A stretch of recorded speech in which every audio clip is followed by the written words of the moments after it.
So with the platform being so noisy and everyone showing up on videos, it's so hard for us to stand out now. And you also don't want to look like every other expert just posting the same content within your industry. I was really bored with my own content and I wasn't feeling lit up by it anymore because I felt like people were only seeing my value if I was like 3 tips to do this, 10 tools that you need for that. I'm literally training people to just like save and like learn something and leave. Like I wasn't like building true community. What I got from it might sound weird. You felt like a substitute teacher. You didn't build a community. You had no connection with the class. You were just showing up, teaching a little bit, and you were gone. You were like a substitute teacher, and you graduated now to a college professor. But yeah, you're getting a little the bit more cool of your life. College professor. Yes, the cool college professor. Exactly.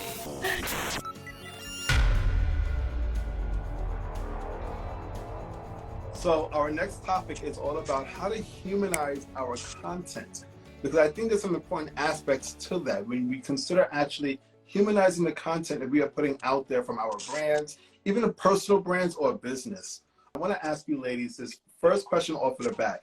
Why is humanizing our content so important, particularly on Instagram?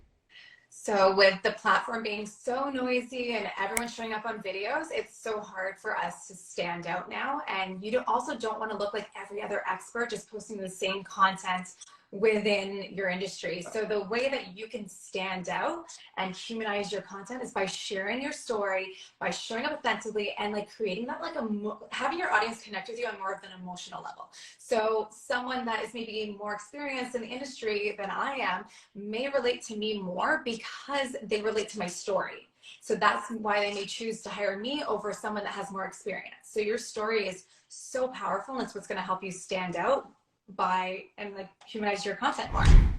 So it's funny because about a year ago, I went through a transition in my own content where I was really struggling with I was really bored with my own content and I wasn't feeling lit up by it anymore because I felt like people were only seeing my value if I was like 3 tips to do this, 10 tools that you need for this. And if I wasn't educating, it felt like the post would flop.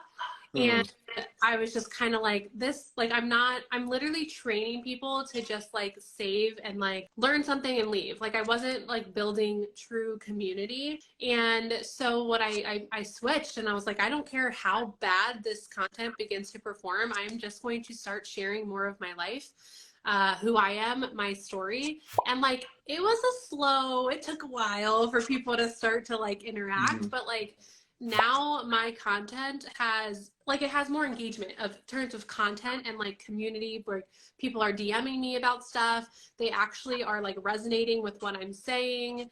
And I realized quickly that not only is that just like building connection with my audience for, if I did offer something later on, but I was so much happier and excited to show up every day and just talk to my friends. Like it felt like I was just getting on stories, FaceTiming with my friends, and I showed up.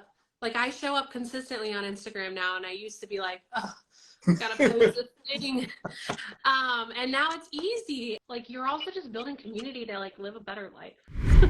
What I got from it might sound weird. You felt like a substitute teacher.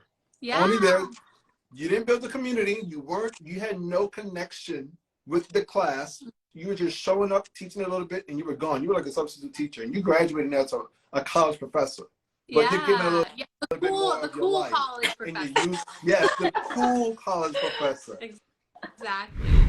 Yes, for sure. It's an interesting place that we're in this Instagram world where I think that back maybe 5 years ago, when actually I was growing my other account, it only was humanized content. Like it was only vlog style, and that's how you grew.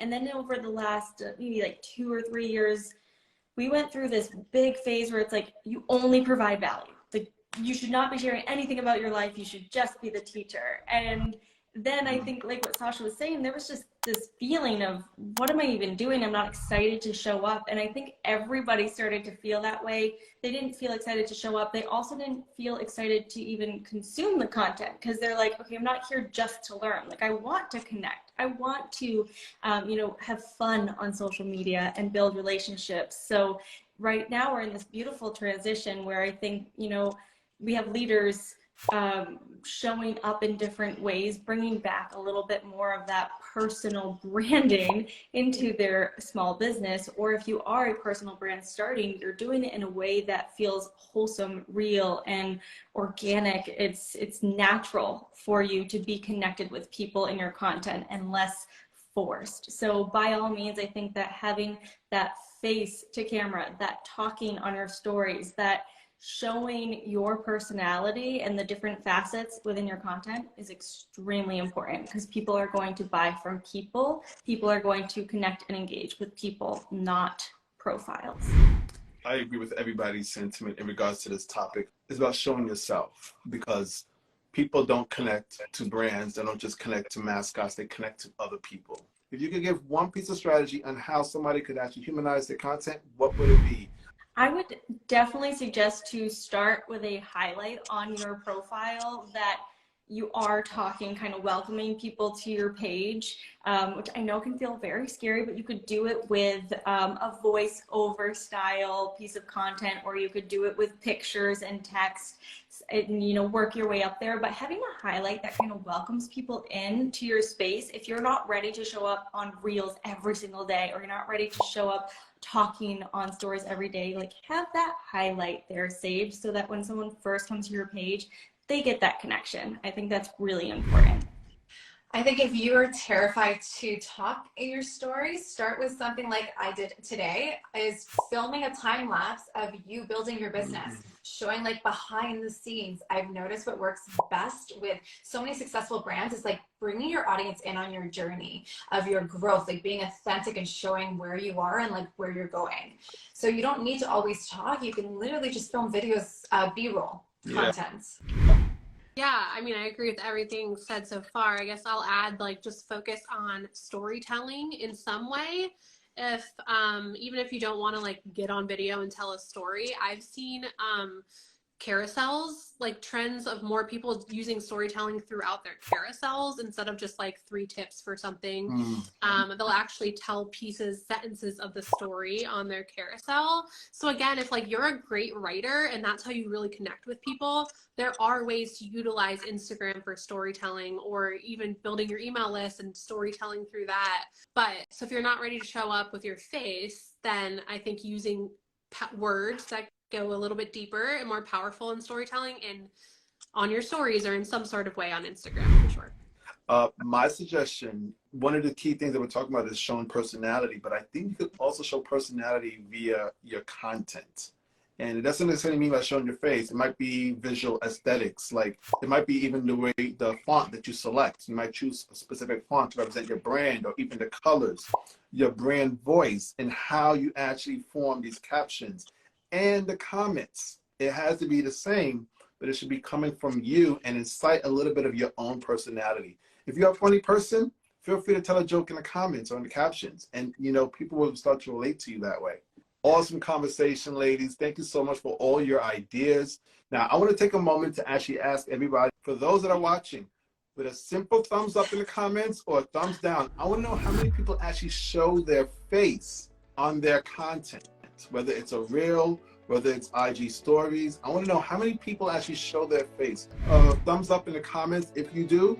Thumbs down if you don't, and that's perfectly fine if you don't. Hopefully by the end of this conversation, we might actually inspire you to take that selfie and post it on Instagram after this live and said, hey, I've been watching Katrina and Sasha and Meg and Heston, and they motivated me to actually post this. So I want to see my thumbs up or thumbs down in the comments.